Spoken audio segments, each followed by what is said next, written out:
Bonsoir à tous, ravi de vous retrouver sur Monaco Info. Avec à la une de l'actualité ce soir, les grandes lignes du plan d'accompagnement et de relance du gouvernement pour le secteur économique et social en ce début d'été.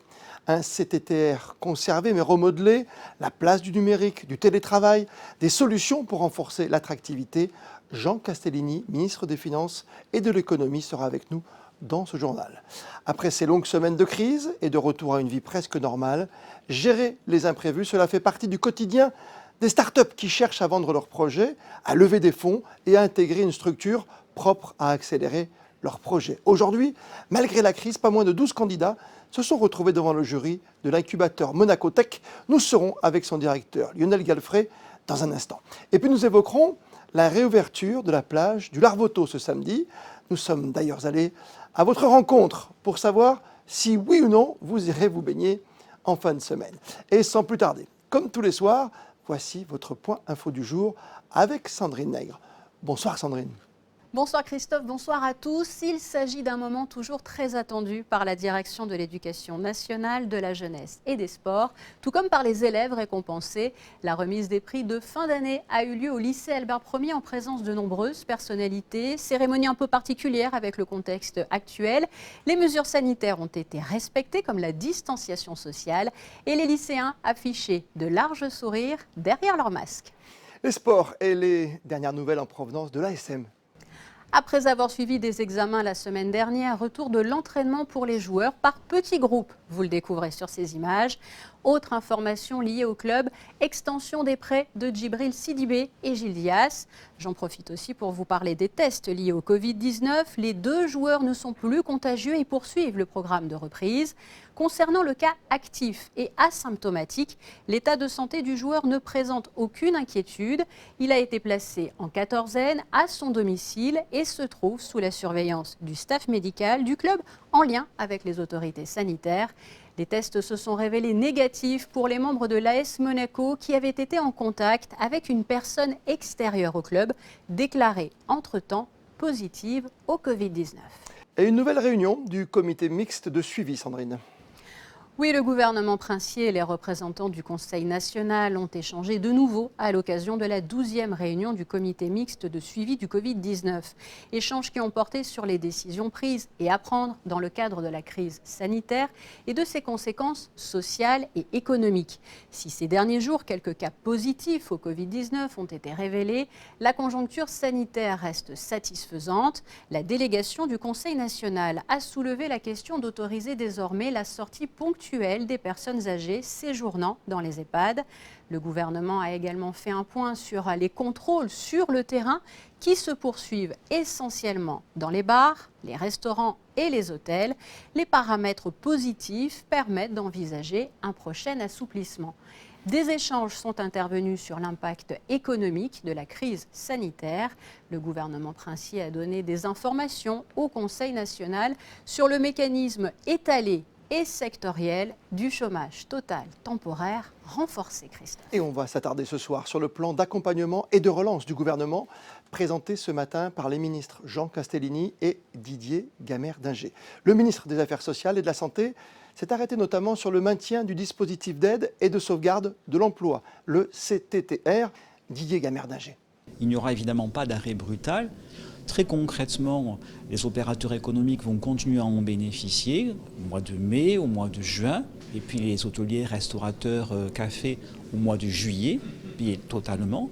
Et en revanche, sur les mois suivants, un reflux de 10%, laissant ainsi un reste à charge à prendre en compte par l'employeur lui-même. Donc, nous allons accompagner le retour à l'activité, accompagner le retour à l'emploi. Alors comment faire ?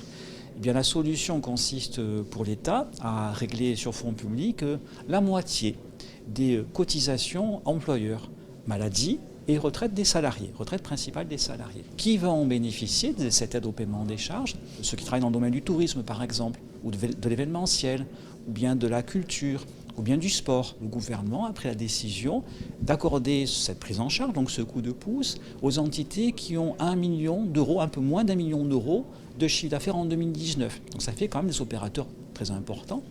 Et puis le demandeur devra indiquer qu'il subit les conséquences de la crise. Donc il a une baisse de chiffre d'affaires de 20%. Si le chiffre d'affaires est identique à l'année dernière, il n'y a pas de raison de l'aider. S'il y a une baisse de chiffre d'affaires, que c'est un petit opérateur, alors c'est effectivement légitime. Plan d'accompagnement et un soutien mieux ciblé. Nous sommes ce soir avec le ministre des Finances et de l'Économie. Jean Castellini, bonsoir à vous. Bonsoir Christophe Paco. C'est un plan de relance en plusieurs axes, 4 axes bien définis déjà. Alors en effet, l'idée c'est de démarrer avec l'axe du soutien financier. Nous avons passé une première étape qui était véritablement l'étape de la protection. Il fallait protéger les acteurs économiques. Et maintenant, en effet, nous en arrivons à l'axe du soutien, que ce soit un soutien social ou un soutien financier. Et chacun dans son rôle, nous cherchons à mettre en œuvre des mesures ou des structures plus particulières qui vont remplir ce rôle. À l'image de votre méthode CARE. Exactement. La méthode CARE, alors c'est vrai que c'est du faux franglais, puisque oui. en français, c'est la Commission d'accompagnement de la relance économique, mais c'est vrai qu'en anglais, ça donne l'acronyme CARE, et ça montre bien que nous faisons attention, que nous soutenons ceux qui sont encore aujourd'hui fragiles et qui ont besoin de passer le cap de l'été. Retenons peut-être 3 ou 4 chiffres. Le premier, c'est que nous ciblons un certain nombre d'entreprises, comme nous l'avons fait avec le revenu minimum extraordinaire et l'aide aux sociétés, qui étaient des dispositifs d'urgence, mais dont étaient exclus les entités supérieures à 1,5 million d'euros de chiffre d'affaires. Aujourd'hui, il nous semble opportun que le dispositif de la CARE puisse aller jusqu'à des entités qui réalisent jusqu'à 5 millions d'euros de chiffre d'affaires. En revanche, il nous semble également opportun, alors que dans un premier temps, ce dispositif d'urgence reposait essentiellement sur la bonne foi, sur des attestations, des déclarations sur l'honneur, de pouvoir documenter la baisse du chiffre d'affaires à la fois sur les 3 mois passés et puis de manière prévisionnelle, donc avec l'assistance d'un expert comptable pour une société, sur les 3 mois qui viennent. Nous pourrons justement regarder par exemple les déclarations de TVA et voir dans quelle mesure elles diffèrent par rapport à l'année précédente. Et l'objectif qui est le nôtre, c'est de prendre en charge au moins 50% des coûts fixes d'une entreprise qui aurait perdu sur la période donc passée, mais aussi en prévisionnel sur les mois d'été, au moins 50% de son chiffre d'affaires. Voilà. Ouais, c'est important. Confiance et connaissance également de votre principauté, parce qu'on en parlait tout à l'heure avec le CTTR. Par exemple, il y a un cas très précis qui est le cas du Rocher, de Monaco-Ville. Ce n'est pas du tout la même façon de gérer. C'est très compliqué pour ce secteur aujourd'hui. C'est très compliqué pour ce secteur et c'est pour cela que justement les mesures de reflux graduels et partiels que Didier Gamerninger a présentées ne s'appliqueront pas au Rocher. On vous sent très à l'écoute, hein, le gouvernement évidemment, oui, autour de ces problèmes sociaux aujourd'hui. On parle de confiance, on parle de relance. Il faut aussi retrouver de l'attractivité d'une façon différente, peut-être. Il y a d'autres moyens, Jean Castellini. Alors c'est vrai que l'attractivité, elle repose sur un certain nombre de facteurs, mais si on devait en retenir 2 qui sont notamment ceux qui ressortent de cette crise, c'est le recours accru au numérique et à tout ce que le numérique peut nous proposer. Je pense que là encore, le télétravail est une dimension que l'on ne pourra plus négliger. C'est bon de le rappeler. Mais voilà, c'est bon de le rappeler. Ça nous amènera à questionner là aussi nos méthodes de travail. Est-ce qu'on a besoin à ISO mètre carré de bureau de raisonner à ISO personnel, si j'ose utiliser ces termes un peu abscons? Est-ce qu'il n'y a pas moyen de se dire en tant qu'État, en tant qu'administration et puis bien sûr en tant que secteur privé, qu'on n'a peut-être pas besoin de tout le monde au même moment, en même temps, au même endroit. Voilà, donc ça c'est un peu l'interrogation de demain. Oui, ça a même un impact climatique en plus, hein. Oui, tout à fait. Et en plus, vous avez tout à fait raison, ça libère les routes, ça permet d'avoir peut-être plus de fluidité aux accès de Monaco. Voilà, il y a des avantages, il y a des inconvénients. Les inconvénients, ils sont aussi de nature sociale ou sociétale. Il faut maintenir ce lien entre les personnes qui travaillent dans un même service de l'administration, dans une même entreprise. Et donc il faut trouver un bon équilibre entre la logique économique, la logique sociale, et puisque justement ce nouveau mode de travail peut proposer à l'avenir. Vous avez à la fois des axes le numérique dans l'économie, ce que le numérique peut nous apporter, et puis le développement d'une économie numérique à travers notamment le vote de textes de loi, comme il y a 2 semaines précisément, au Conseil national, la loi sur les émissions de jetons, la tokenisation, la numérisation de la finance et de l'économie, pour là aussi soutenir des projets alors essentiellement à vocation durable, donc qui sont dans le domaine de la protection de l'environnement, mais qui ont recours à cette nouvelle technique de financement de l'innovation. Les jetons aussi, on peut l'expliquer un tout petit peu, ce sont des nouvelles monnaies qui arrivent aussi. Hein, voilà, c'est un peu comme quand on parle dans le grand public du Bitcoin, de l'Ether ou Ethereum, un certain nombre de stratégies de numérisation des outils financiers qui reposent sur la blockchain. Eh bien, nous sommes en train aujourd'hui, grâce à ces textes et à d'autres qui ont été votés par le Conseil national ces derniers mois, de construire un écosystème numérique et économique en principauté de Monaco. D'accord. Ça peut aller jusqu'à l'e-commerce, par exemple?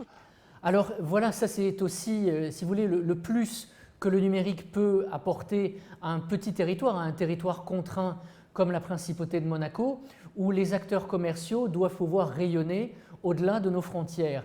Et l'idée, c'est évidemment de permettre, par exemple, ce qui n'est pas possible aujourd'hui, d'utiliser PayPal à Monaco, d'être mieux référencé dans un certain nombre de moteurs de recherche, d'avoir véritablement, grâce au numérique, une ouverture sur le monde que nos commerces n'ont pas évidemment spontanément au vu de l'exiguïté du territoire.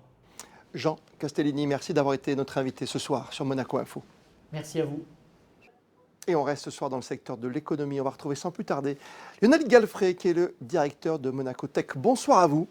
Bonsoir. Tout nouveau directeur, faut-il le rappeler. C'est vrai. C'est vrai. Depuis le début de l'année, on va dire que vous êtes en fonction à 1000% pour une jeune start-up qui est Monaco Tech aussi, qui aura bientôt 3 ans et qui aujourd'hui s'intéresse à l'avenir et auditionne des futurs candidats pour rentrer dans cette filière qui est Monaco Tech. Exactement.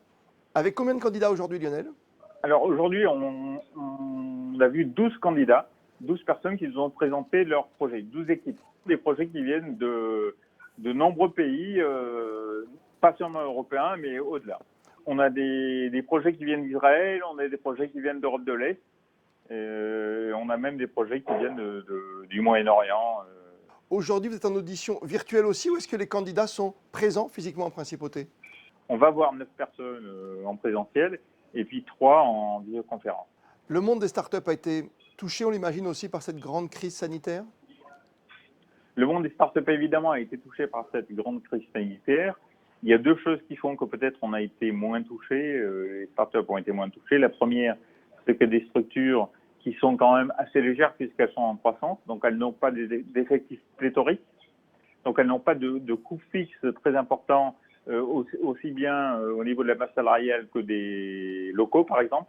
Et la deuxième chose, c'est que ce sont des gens qui sont habitués aux imprévus, puisque créer une société, développer une start-up, c'est tous les jours avoir à faire face à des imprévus. Mais c'est vrai que c'est pas simple quand on recherche de l'argent aujourd'hui dans une société où il en manque cruellement dans le secteur économique. Exactement. Aujourd'hui, l'idée des start-upers ne suffit plus.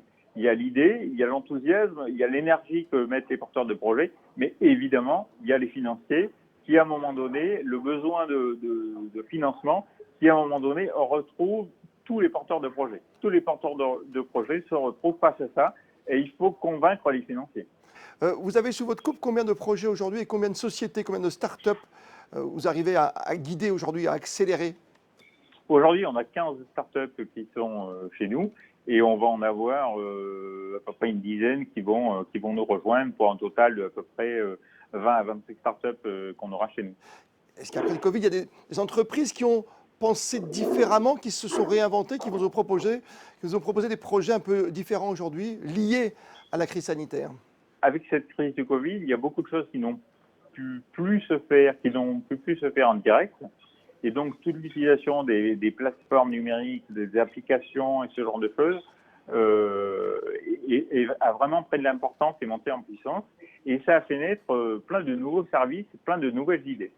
c'est surtout des différents projets qui sont nés du fait que voilà l'idée qu'on avait et voilà ce qu'on peut rajouter en plus qui va faire que les gens n'ont plus à se voir physiquement forcément, ou alors si une crise du même type se reproduit, on peut travailler à distance, on peut offrir des services à distance, et notre service qu'on avait prévu au début, ou notre produit qu'on avait prévu au début de vous fournir en vous rencontrant, on peut le faire à distance. Monaco Tech, c'est quoi? On le rappelle pour les gens qui ne maîtrisent pas peut-être le monde des startups, c'est un incubateur, un accélérateur. Ça veut dire qu'on est là, on câline, on amène des gens aussi dans un endroit précis où on veut faire des rencontres pour trouver justement ces finances pour se développer? Exactement. L'idée, c'est de prendre des idées et de les faire grandir. Et il y a deux choses qui les font grandir. Il y a le fait que des gens qui ont des idées se rencontrent, une idée plus une idée peuvent en faire naître une troisième. Et ça, on l'a vu ici. Ouais. La deuxième chose, c'est que c'est des gens qui ont besoin de rencontrer beaucoup d'autres personnes. Des gens qui ont monté des sociétés, qui connaissent les aléas de la vie de la société, et puis des réseaux, parce que ça fonctionne beaucoup en réseau, des opportunités, des rencontres. Et ça fait le développement. Et Dieu sait si Monaco est riche de cette différence, et donc un lieu d'entrepreneuriat pour ces gens-là. Merci Lionel Galfré et longue vie à Monaco Tech, on le rappelle, jeune structure qui a tout juste 3 ans ou presque maintenant. Merci à vous. Je vous en prie, merci à vous. C'est l'été, oui, bien ancré, ça y est. Ne manque plus que le plaisir de retourner à la plage du Larvoto, poser sa serviette, retrouver pour quelques semaines un univers familier. Alors, irez-vous à la plage samedi, jour de réouverture? Voici vos réactions recueillies par Christine Datomel. Éventuellement, bien sûr, on attend tous la réouverture des plages, donc ce serait un grand plaisir. Oui. Non, je n'irai pas parce que je serai à la montagne. Oui, j'irai voir comment elle est. Oui, pas de problème. Moi, non, je compte pas m'y rendre. Je préfère aller à la Marquée ou sur le chemin des douaniers. Oui, bien sûr, avec grand plaisir. On a hâte que ça réouvre et voir le changement. De me baigner, l'eau elle est bonne. Et voilà, j'ai un peu peur des méduses, mais c'est pas grave. C'est prévu avec des amis pour passer... c'est la seule plage à Monaco, donc c'est pour ça. Il fait hyper chaud du coup, ouais. Moi, Larvoto, honnêtement, j'y vais jamais, donc ça ne changera pas. Non, pas pour moi cet été. C'est trop petit, on est trop l'un sur l'autre et je suis pas très fan. Et les travaux, le bruit, non. J'espère bien y retourner parce que c'est une belle plage et voilà, on est à l'air libre. T'aimes bien les vagues? La mer. Oui, la mer. Samedi 4 juillet, le retour à la plage. Et aujourd'hui, la ministre de l'Équipement, de l'Environnement et de l'Urbanisme, Marie-Pierre Gramalia, s'est rendue sur place. Vous étiez à ses côtés, en habitué des lieux, Alexandra Pagny. Oui, Christophe, me voici de retour sur le chantier du Larvoto. Et vous le voyez, ça n'a plus du tout des allures de chantier. On découvre à présent une très jolie plage, une plage prête à accueillir les baigneurs. Marie-Pierre Gramalia, vous êtes rassurée, j'imagine, de pouvoir ouvrir en temps et en heure samedi? Oui, tout à fait. Justement, je voulais voir sur place si la plage était prête. Je voulais remercier toutes les équipes qui ont continué à travailler pendant le confinement pour que les résidents et les monégasques puissent profiter de cette belle plage et pouvoir ouvrir cette plage le samedi 4 juillet. Alors on le voit, une plage qui est quand même équipée, ce sont des équipements provisoires, mais on va pouvoir se nourrir et se divertir ici. Oui, et effectivement, on va pouvoir se nourrir, se divertir. Ça sera un chantier qui va quand même continuer, mais de manière très atténuée. Au mois d'août, pratiquement plus aucune entreprise ne travaillera sur ce chantier.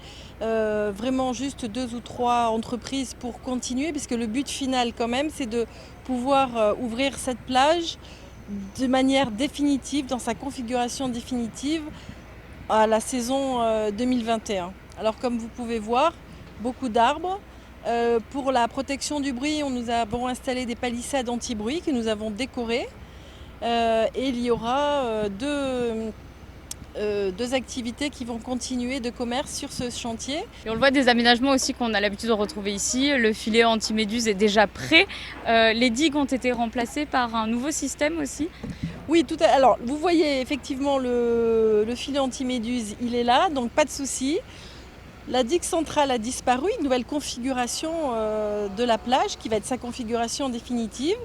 Et pour protéger la plage, outre le fait que nous avons rajouté 3000 tonnes de sable fin, nous avons des géotubes. Alors les géotubes, c'est une sorte de gros tube dans un tissu que nous avons rempli de sable et qui permet de protéger la plage de la houle.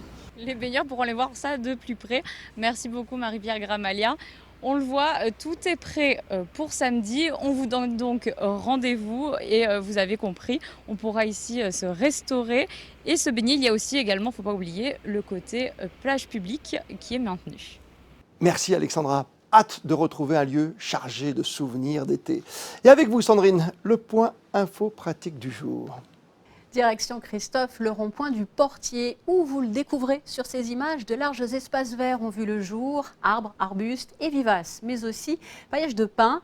Il s'agit de la porte d'entrée du quartier Maréterra et un parking a aussi vu le jour. Il s'agit du parking du Portier qui abritera ainsi de nombreuses places. Et il s'agit d'un rendez-vous très attendu, le prochain meeting Hercules, Sandrine. Oui, le 14 août, le meeting de Monaco sera le premier de l'été en Ligue de Diamants. Sifan Hassan, Yulima Rojas, Pascal Martino-Lagarde font partie des inscrits. Joshua Cheptegei confirme aussi sa participation. Sachez d'ailleurs que la Fédération monégasque d'athlétisme vous invite à réserver dès à présent votre soirée au Stade Louis II pour assister au meeting Hercules. Informations et réservations sur le www.hercules.com. Nouveauté au NMNM. Nous vous parlons régulièrement des rendez-vous proposés cet été par le nouveau musée national de Monaco. Et bien après les ateliers jeunesse, sachez que le mois de juillet sera aussi marqué par une soirée nocturne sur l'esplanade de la Villa Paloma, le 23 dès 21h. Projection de Sunstone Head de Philippa César et Louis Anderson. Question d'importance, Sandrine. Comment protéger au mieux nos animaux ? Épuisement, défaillance respiratoire, problèmes cardiaques, brûlures sous les pattes. Les fortes chaleurs peuvent en effet être vraiment néfastes pour nos amis les bêtes, les chats par exemple, mais aussi les chiens. Alors vous le voyez, plusieurs gestes peuvent être appliqués afin de leur permettre de passer la période estivale sans trop souffrir.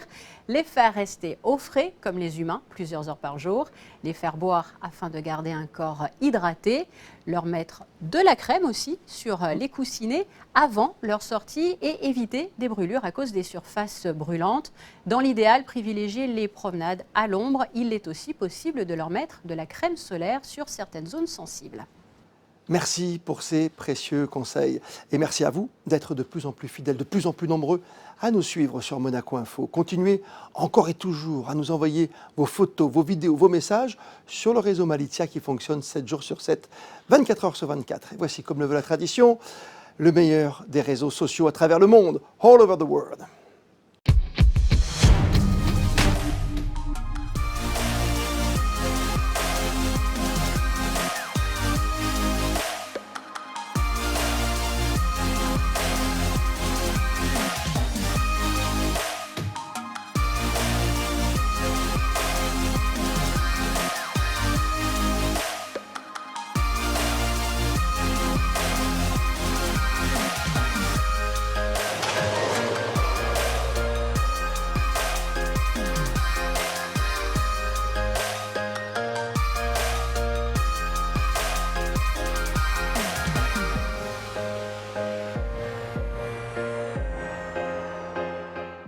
La météo de ces prochaines heures, Sandrine. Alors demain, pour le 1er juillet, pas de plein soleil prévu car il faudra compter sur une présence nuageuse assez forte mais sans pluie, de 20 à 27 degrés côté Mercure et nous fêterons les Thierry. Et on termine ce journal avec les photos d'un lieu que vous allez donc pouvoir redécouvrir dès samedi, la plage du Larvoto. Photo signée Mika Alési. Bonne fin de soirée à toutes et à tous et à demain, 19h. Et vous le savez, plus que jamais, vous êtes bien sur Monaco Info.